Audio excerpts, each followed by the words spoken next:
Hiya guys, today we're going to do a little experiment making a tornado in a jar.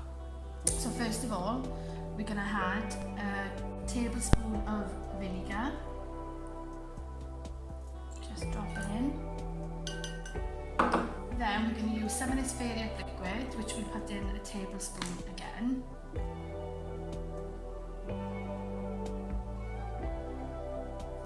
Pop that in.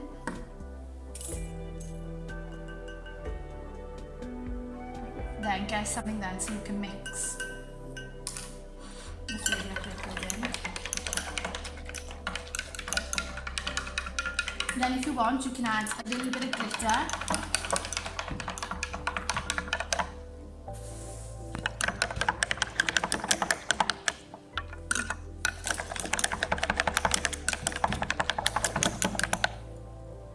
And then you can see our little tornado in the jar.